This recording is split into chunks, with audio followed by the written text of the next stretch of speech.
Hello friends, आपका स्वागत है हमारे चैनल ग्लांस एकेडमी पर। फ्रेंड्स, हम लेकर आए हैं एनवायरनमेंट की घटना चक्र, जिसमें हम टॉपिक पढ़ रहे हैं जैव विविधता हॉट स्पॉट। आइए इसको देखते हैं। हॉट स्पॉट ऐसे स्थान को कहा जाता है जहां पर जातियों की पर्याप्तता, यानी बहुत सारी जातियां तथा स्थानीय जातियों की अधिकता, जो वहां पे स्थानीय जाति हैं वो भी बहुत अधिक पाई जाती हैं, लेकिन साथ ही इन जीव जातियों के अस्तित्व पर निरंतर संकट बना रहता है। हॉट स्पॉट शब्द का सर्वप्रथम प्रयोग जो है नॉर्मन मायर्स ने 1988 में किया था। जैव विविधता हॉट स्पॉट केवल उष्णकटिबंधीय प्रदेशों में नहीं पाए जाते हैं, बल्कि ये उच्च अक्षांशीय प्रदेशों में जैसे उष्णकटिबंधीय, उपोष्णकटिबंधीय प्रदेशों में भी पाए जाते हैं। भारत में 4 जैव विविधता हॉट स्पॉट स्थल हैं। कौन कौन से हैं ये देख लेते हैं।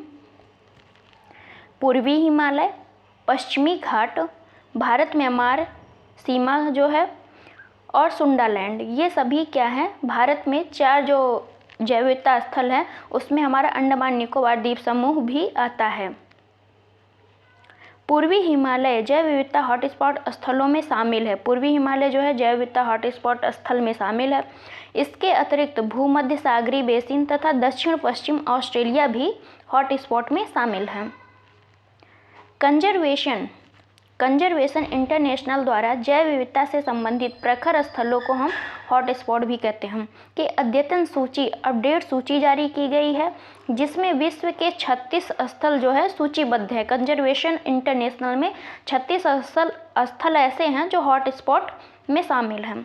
इसमें भारत के पश्चिमी घाट सहित श्रीलंका तथा पूर्वी हिमालय का क्षेत्र जो है उल्लेख किया गया है, उसका नाम। फरवरी 2016 में क्रिटिकल इकोसिस्टम पार्टनरशिप फंड द्वारा उत्तरी अमेरिका के तटीय मैदान को 36वां जैव विविधता हॉटस्पॉट घोषित किया गया।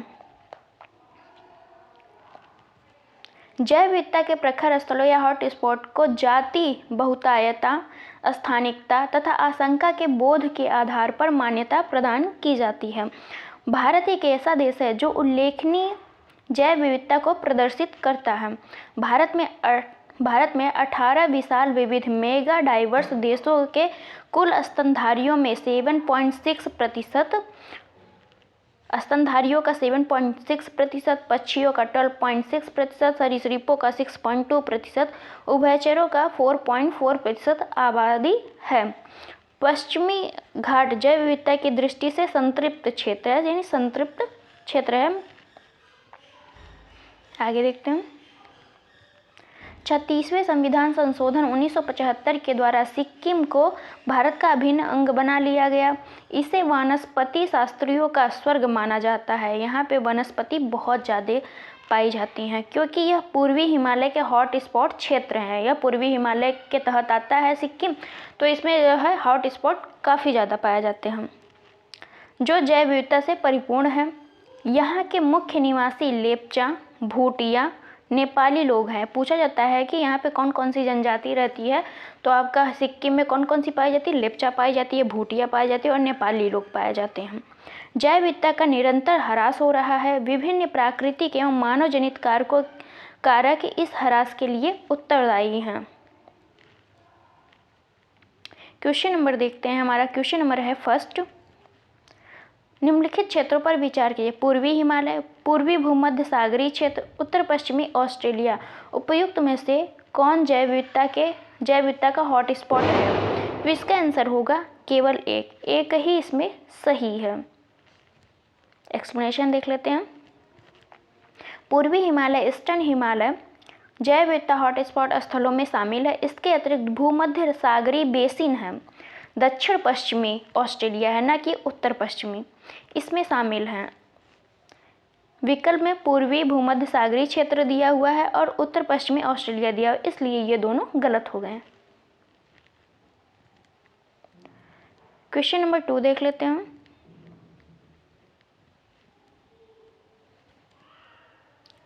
भारत में जैव विविधता के ताप स्थल या हॉट स्पॉट हैं, कौन से हैं? पश्चिमी हिमालय, पूर्वी घाट, पश्चिमी हिमालय व सुंदरवन, पूर्वी हिमालय व पश्चिमी घाट, पूर्वी हिमालय व शांत घाटी। तो इसका आंसर हो जाएगा सी। अभी हमने पढ़ा कि पूर्वी हिमालय प्लस पश्चिमी घाट क्या है, जैव विविधता या हॉटस्पॉट स्थल हैं। आप इसे पढ़ लीजिएगा।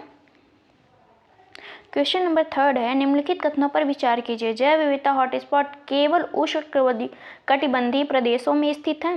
भारत में 4 जैव विविधता हॉटस्पॉट अर्थात पूर्वी हिमालय, पश्चिमी हिमालय, पश्चिमी घाट तथा अंडमान निकोबार द्वीप समूह है। उपयुक्त में से कौन सा कथन सही है? तो इसका आंसर हो जाएगा डी। दोनों ही कथन असत्य हैं, क्योंकि यह उष्णकटिबंधीय प्रदेशों के साथ साथ उपोष्णकटिबंधीय प्रदेशों में भी पाए जाते हैं, मतलब उच्च अक्षांशों पर भी पाए जाते हैं। अजैव विविधता में ये पश्चिमी हिमालय, आपका गलत से पूर्वी हिमालय है, पश्चिमी घाट है, अंडमान निकोबार द्वीप समूह है, भारत म्यांमार का जो वो सीमा है वो है आपका अंडमान निकोबार द्वीप समूह भी है। तो एक्सप्लेनेशन देख लेते हैं यहाँ पे। जैव विविधता हॉटस्पॉट केवल उष्णकटिबंधीय प्रदेशों में नहीं बल्कि उच्च अक्षांशीय प्रदेशों में भी पाए जाते हैं। भारत में 4 जैव विविधता हॉटस्पॉट स्थल हैं। ये हैं पूर्वी हिमालय फर्स्ट, पश्चिमी घाट सेकेंड, भारत म्यांमार सीमा जो है से थर्ड हो जाएगा, सुंडा लैंड आपका फोर्थ हो जाएगा। अंडमान निकोबार द्वीप समूह किस में आते हैं? भारत एवं म्यांमार सीमा लैंड तथा सुंडा लैंड का ही भाग आता है, इसमें भाग है। क्वेश्चन नंबर 4 है, भारत में जैव विविधता की दृष्टि से संतृप्त क्षेत्र निम्न में से कौन सा है? पूर्वी घाट, पश्चिमी घाट, थार का रेगिस्तान, बंगाल की खाड़ी। तो आंसर हो जाएगा बी। पश्चिमी घाट जो है जैव विविधता की दृष्टि से संतृप्त है। क्वेश्चन नंबर 5 को देख लेते हैं। जैव विविधता के संदर्भ में भारत में निम्नलिखित में से कौन सा क्षेत्र हॉटस्पॉट माना जाता है? अंडमान निकोबार द्वीप समूह, गंगा का मैदान, मध्य भारत, उपयुक्त में से कोई नहीं। तो इसका आंसर हो जाएगा आपका फर्स्ट हो जाएगा अंडमान निकोबार द्वीप समूह, यही हॉटस्पॉट माना जाता है। एक्सप्लेनेशन है, हॉटस्पॉट शब्द का सर्वप्रथम प्रयोग किसने किया था? नॉर्मन मायर्स ने 1988 में किया था। हॉटस्पॉट ऐसे स्थान को कहा जाता है जहां पर जातियों की पर्याप्तता, बहुत सारी जातियां पाई जाती है, प्लस स्थानिक जातियां, स्थानीय जो जातियां होती हैं उनकी भी बहुत अधिकता होती है। साथ ही जीवित जातियों के अस्तित्व पर निरंतर संकट बना रहता है कि ये कभी भी लुप्त ना हो जाएं। जैव विविधता के संदर्भ में भारत में पश्चिमी घाट, पूर्वी हिमालय श्रृंखला, भारत म्यांमार सीमा, सुंडा लैंड को हॉटस्पॉट माना जाता है। अंडमान निकोबार द्वीप समूह म्यांमार और भारत सीमा वाले क्षेत्र तथा सुंडा लैंड का ही भाग होता है, इसलिए अंडमान निकोबार द्वीप समूह भी आता है हॉटस्पॉट के उसमें।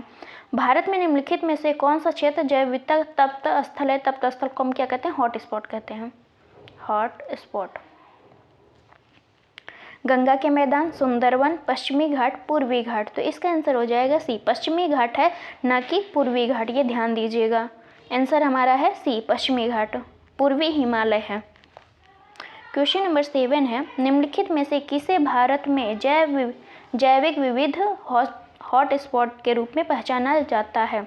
सुंदरवन, पश्चिमी घाट, मानस, चेरापूंजी। तो इसका आंसर हो जाएगा बी, पश्चिमी घाट हमारा जो है जैविक विविध हॉटस्पॉट या जैव विविधता हॉटस्पॉट के अंतर्गत आता है। पूर्वी हिमालय ये भी आता है। भारत में निम्नलिखित में से किसे एक जैव विविधता हॉटस्पॉट माना जाता है? अरावली पहाड़ियाँ, पूर्वी घाट, पश्चिमी घाट, सिंधु गंगा मैदान। तो इसका आंसर होगा बी, पश्चिमी घाट। क्वेश्चन नंबर 9 है, भारत के जैव विविधता प्रखर स्थल या हॉटस्पॉट हैं कौन से हैं? पूर्वी घाट, पश्चिमी घाट, पूर्वी हिमालय, पश्चिमी भारत। तो इसका आंसर हो जाएगा बी, 2 और 3 जो है पश्चिमी घाट और पूर्वी हिमालय ही हमारे जैव विविधता स्थल हैं। क्वेश्चन नंबर 10 को देखते हैं।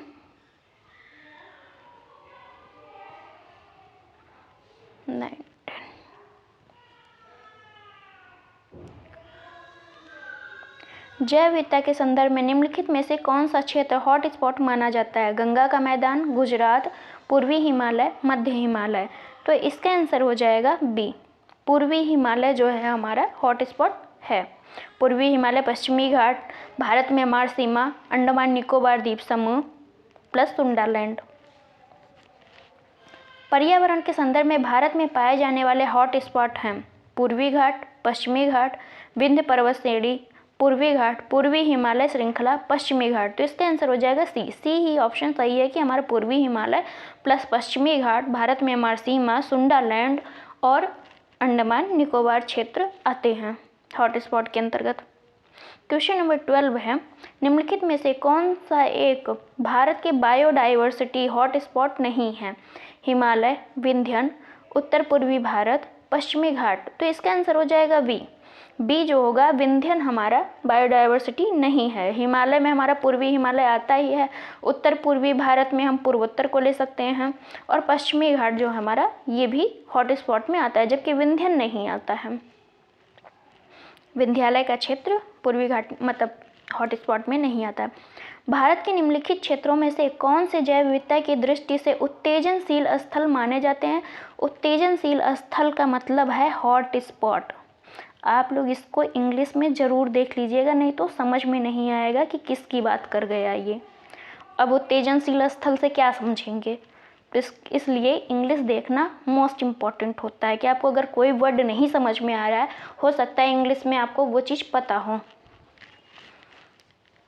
आइए ऑप्शन देखते हैं, पूर्वी हिमालय, पूर्वी घाट, पश्चिमी हिमालय। तो इसका आंसर हो जाएगा बी 1 और 3, पूर्वी हिमालय प्लस पश्चिमी घाट जो है उत्तेजनशील स्थल हॉट स्पॉट है। क्वेश्चन नंबर 14 है, भारत में सबसे अधिक जैव विविधता संपन्न क्षेत्र है? गंगा का मैदान, पश्चिमी घाट, ट्रांस हिमालय, मध्य भारत। तो इसका आंसर हो जाएगा सी, पश्चिमी घाट जो है वो हमारा जैविक स्थल है या जैव विविधता स्थल है।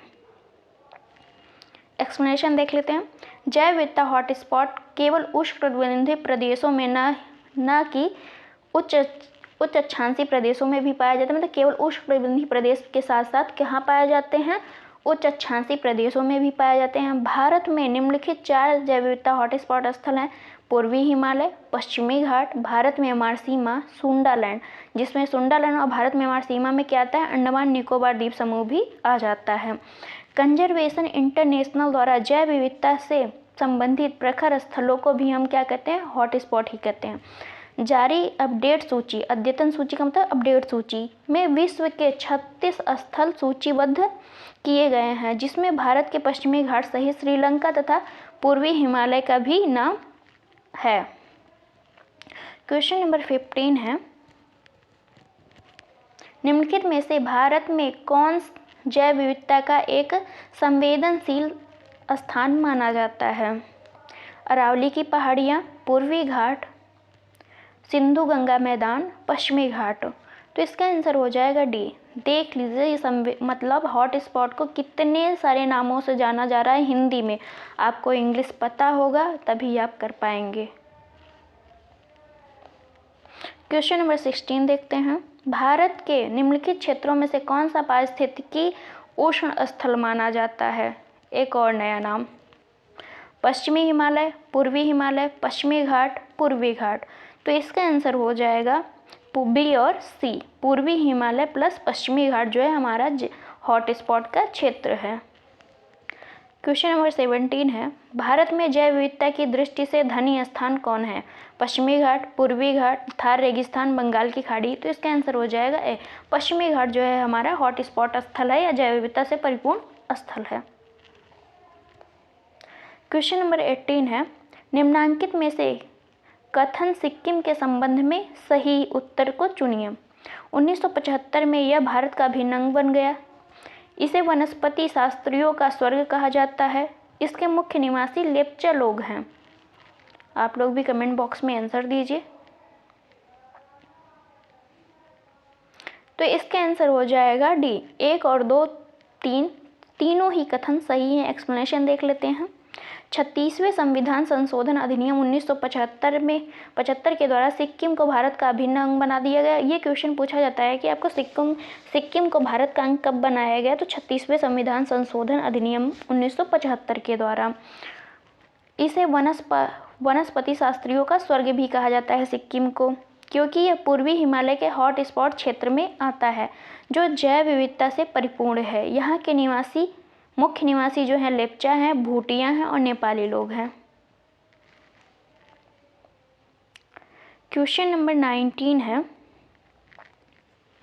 निम्नलिखित में से किन 3 मापकों के आधार पर पश्चिमी घाट, श्रीलंका एवं इंडो बर्मा क्षेत्र जैव विविधता के प्रखर स्थलों या हॉट स्पॉट के रूप में मान्यता प्राप्त हुई है? इनको किस आधार पर मान्यता प्राप्त की गई है जैव विविधता के लिए?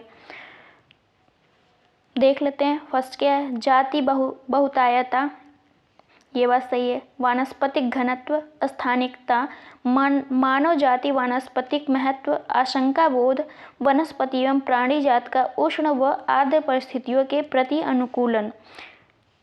उपर्युक्त में से कौन से 3 मानक इस संदर्भ में सही है? केवल 3 को ही पूछ रहा है कि कौन से 3 ऐसे हैं जो सही हैं। तो इसका आंसर हो जाएगा सी,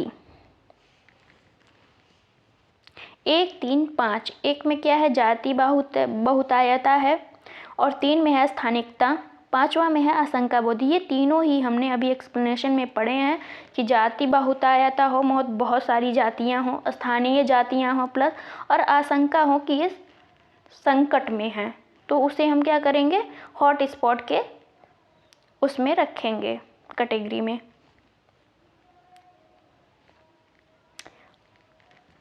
एक्सप्लेनेशन देख लेते हैं। जैव विविधता प्रखर स्थलों के जाति बहुतायता, स्थानिकता तथा आशंका बोध के आधार पर मान्यता प्रदान की जाती है। नेक्स्ट चैप्टर हमारा आ गया है, जैव विविधता ह्रास के प्रमुख कारक कौन कौन से हैं जिससे जैव विविधता का ह्रास होता है। देखते हैं चैप्टर को।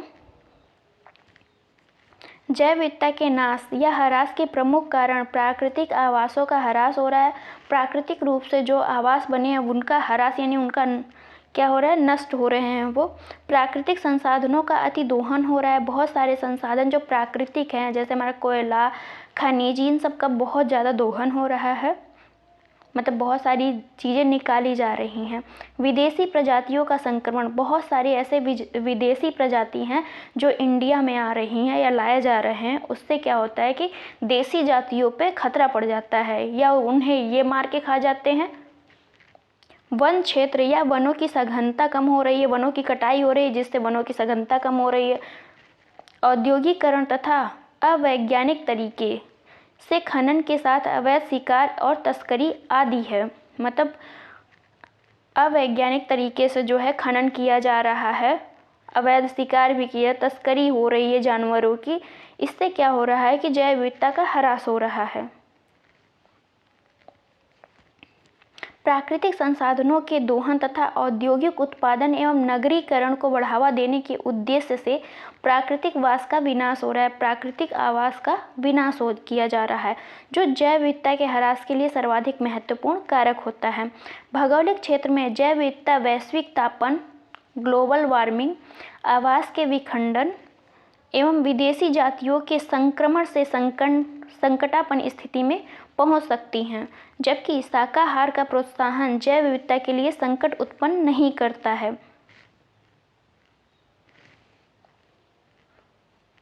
आगे देखते हैं किस प्रकार जैव विविधता का ह्रास हो रहा है, ये इसमें दर्शाया गया है।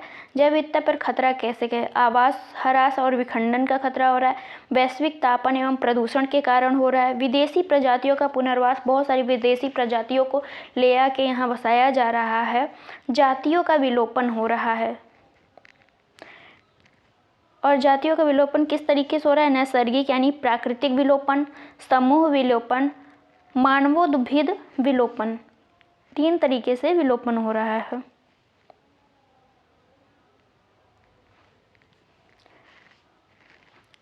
जलवायु परिवर्तन, औद्योगिक विकास एवं प्राकृतिक आवासों की कमी के चलते जैव विविधता के समक्ष बड़ा खतरा उत्पन्न हो गया है।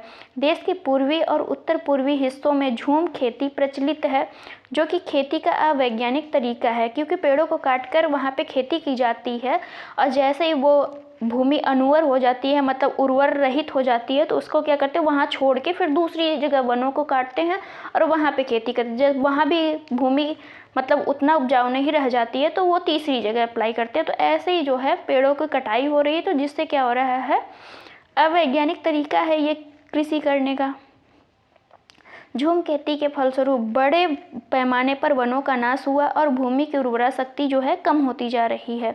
वहीं दूसरी ओर बंजर भूमि का वनीकरण जैव विविधता के विकास में सहायक है। अगर जो बंजर भूमि पड़ी है वहाँ पे अगर हम वन लगाएं तो जैव विविधता के विकास में सहायक होगा, न कि इससे जैव विविधता का ह्रास होगा। इस प्रकार बंजर भूमि का वनीकरण जैव विविधता के ह्रास का कारण नहीं है। इसके विपरीत सड़कों का विस्तार, नगरीकरण, कृषि का विस्तार जैव विविधता के ह्रास के लिए उत्तरदायी है। अगर हम नगरीकरण करेंगे तो हम क्या करेंगे, पेड़ पौधों को काटेंगे, वहाँ से सड़कों का विस्तार करेंगे तब भी पेड़ पौधे कटेंगे, कृषि का विस्तार करेंगे तो और भूमि तो बचती ही नहीं ना, तो हम करेंगे तो वहीं पे करेंगे, पेड़ों को काट के, जहाँ पे प्राकृतिक आवास है उनको नष्ट करके ही तो हम करेंगे। इसलिए जैव विविधता का ह्रास होता जा रहा है। जहाँ पे वो लोग जीव जंतु रह रहे हैं वो वहाँ पे मारे ही तो जाएंगे। उल्लेखनीय है कि भारत की आबादी पॉपुलेशन में उत्तरोत्तर प्रगति हो रही है। भारत की जनसंख्या जो है लगातार बढ़ती जा रही है, जिसके कारण हमें नगरीकरण, वनीकरण और कृषि का विस्तार करने को देखा जा रहा है। किंतु पक्षियों की संख्या में गिरावट का कारण इनके वास स्थान हैबिटेट में व्यापक तौर पर कटौती तथा कीटनाशकों, रासायनिक उर्वरकों एवं मच्छर भगाने वाली दवाओं का अतिशय उपयोग है।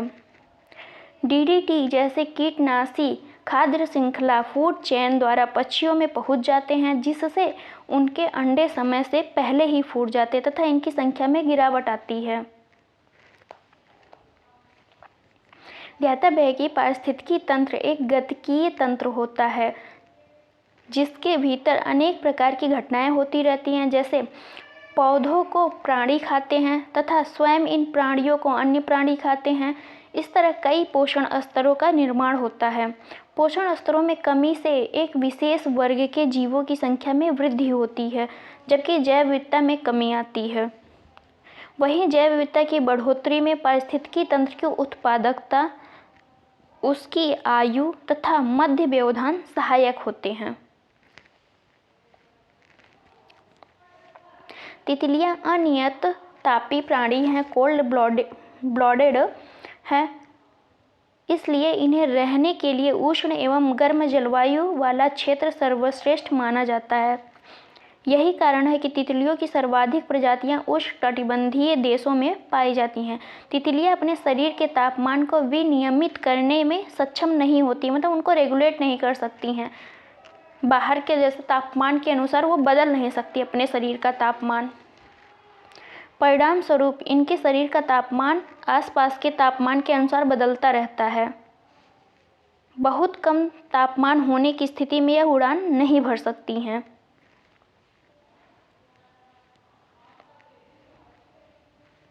क्वेश्चन नंबर हमारा फर्स्ट है, जैव विविधता के नाश का कारण है जीवों के प्राकृतिक आवास की कमी, पर्यावरणीय प्रदूषण, वनों का नाश, उपयुक्त सभी। तो सभी हो जाएगा इसका आंसर, क्योंकि सभी जो है पर्यावरण का नाश कर रहे हैं या जैव विविधता का नाश हो रहा है सभी से। एक्सप्लेनेशन देख लेते हैं। जैव विविधता के नाश के प्रमुख कारण प्राकृतिक आवासों का ह्रास, प्राकृतिक संसाधनों का अतिदोहन, विदेशी प्रजातियों का आक्रमण, वन क्षेत्र या वनों की सघनता में कमी होना, औद्योगिकरण, अवैज्ञानिक तरीके से खनन तथा के साथ अवैध शिकार एवं तस्करी भी है। क्वेश्चन नंबर 2 है, जैव विविधता के ह्रास का मुख्य कारण क्या है? आवासीय प्रदूषण, विदेशी प्रजातियों का समावेश, अत्यधिक दोहन, प्राकृतिक आवासीय विनाश। तो इसमें सबसे प्रमुख कारण पूछ रहा है, इसलिए इसका आंसर डी हो जाएगा, नहीं तो सभी सही हैं। प्राकृतिक संसाधनों के दोहन तथा औद्योगिक उत्पादन एवं नगरीकरण को बढ़ावा देने के उद्देश्य से प्राकृतिक वास का विनाश किया जा रहा है, जो जैव विविधता के ह्रास के लिए सर्वाधिक महत्वपूर्ण कारण होता है। जैव विविधता के कम होने का मुख्य कारण क्या है? आवासीय प्रदूषण, विदेशी प्रजातियों का प्रवेश, अत्यधिक दोहन, आवासीय विनाश। तो इसका आंसर हो जाएगा डी, आवासीय विनाश। क्वेश्चन नंबर 4 है, निम्नलिखित में से कौन भौगोलिक क्षेत्र में जैव विविधता के लिए संकट हो सकते हैं? वैश्विक तापन, आवास का विखंडन, विदेशी प्रजातियों का संक्रमण, शाकाहार को प्रोत्साहन। निम्नलिखित कोड को सही उत्तर बताइए। तो इसका आंसर हो जाएगा 1, 2, 3। तीनों ही जो हैं वैश्विक तापन, आवास का विखंडन और विदेशी प्रजातियों का जब संक्रमण होगा तो उससे क्या होगा, हमारा जैव विविधता का नाश होगा, जबकि शाकाहार को प्रोत्साहन करने से जैव विविधता का ह्रास नहीं होता है। एक्सप्लेनेशन है, भौगोलिक क्षेत्र में जैव विविधता वैश्विक तापमान, आवास के विखंडन, विदेशी जाति के संक्रमण से संकटापन्न स्थिति में पहुंच सकती है, जबकि शाकाहार को प्रोत्साहन देने से यानी शाकाहारी को प्रोत्साहन देने से जैव विविधता के लिए संकट की स्थिति उत्पन्न नहीं होती है, क्योंकि वो फल फूल फ्रूट्स यही सब खा के रहते हैं जो प्राकृतिक चीज़ों से उपज होती है, ना कि जैसे क्या नाम है, किसी को मार के खाने से उनकी प्रजातियां क्या होती कम हो जाती हैं।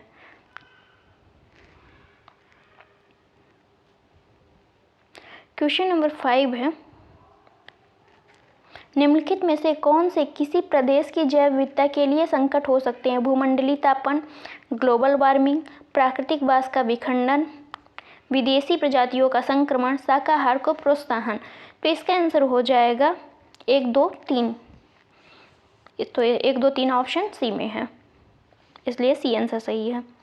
क्वेश्चन नंबर 6 है, इनमें से कौन सा जैव विविधता के लिए बड़ा खतरा है? भंगुर पारितंत्र जैसे मैंग्रोव और नमभूमि, हिमालय में अगम्य आवास यानी अजाने योग्य आवास, प्राकृतिक आवासों और वनस्पति का विनाश तथा झूम खेती, आरक्षित जीव मंडल बनाना। तो इसका आंसर हो जाएगा सी, प्राकृतिक आवासों का अगर नाश हो, वनस्पति का विनाश हो तथा झूम खेती प्रचलित होगी तो वहाँ जैव विविधता के लिए बहुत बड़ा खतरा उत्पन्न हो जाएगा।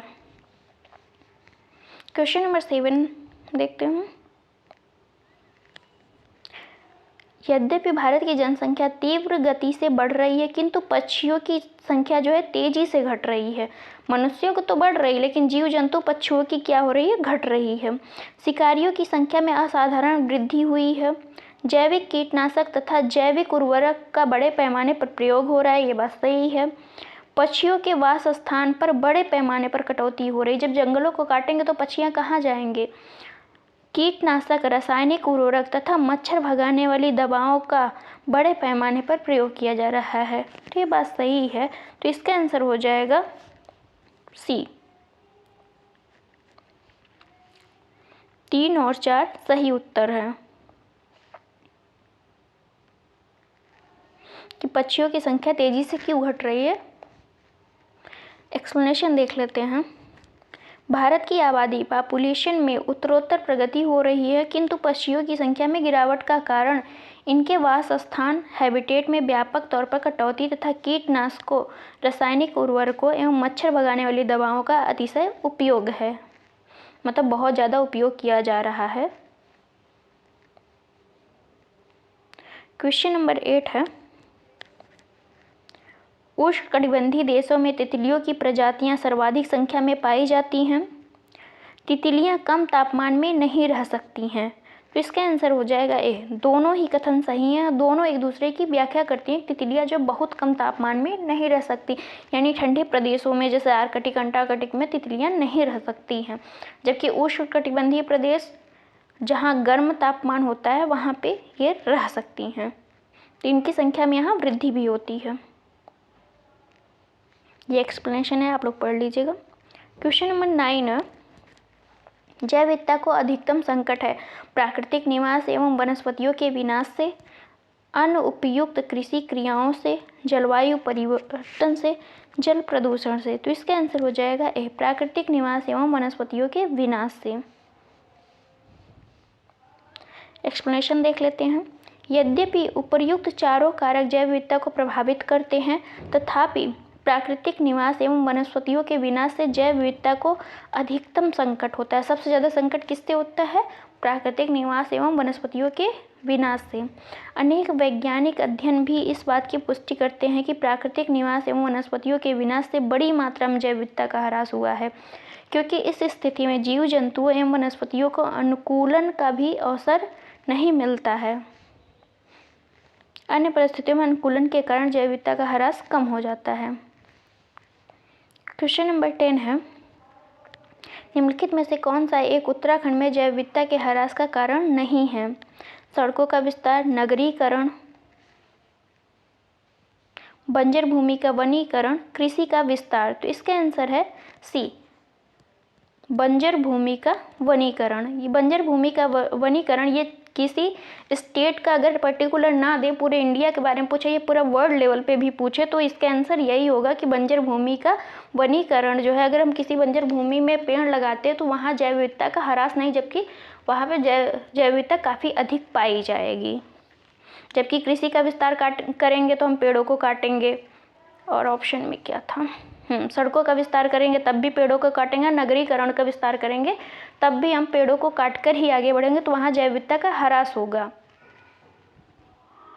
इसलिए इसका आंसर क्या होगा, सी होगा। क्वेश्चन नंबर 11 है, निम्नलिखित में से कौन एक पारिस्थितिकी तंत्र की जैव विविधता की बढ़ोतरी के लिए उत्तरदायी नहीं है? पारिस्थितिकी तंत्र की उत्पादकता, मध्य व्यवधान, पारिस्थितिकी तंत्र की आयु, पोषण स्तर की संख्या, कम संख्या। तो इसके आंसर हो जाएगा डी, पोषण स्तर की जो है कम संख्या। एक्सप्लेनेशन देख लेते हैं। पोषण स्तरों में कमी से एक विशेष वर्ग के जीवों की संख्या में वृद्धि होती है, जबकि जैव विविधता में कमी आती है।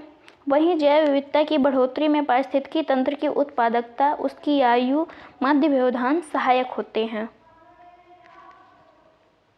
Thank you for watching friends, मिलते हैं नेक्स्ट वीडियो में।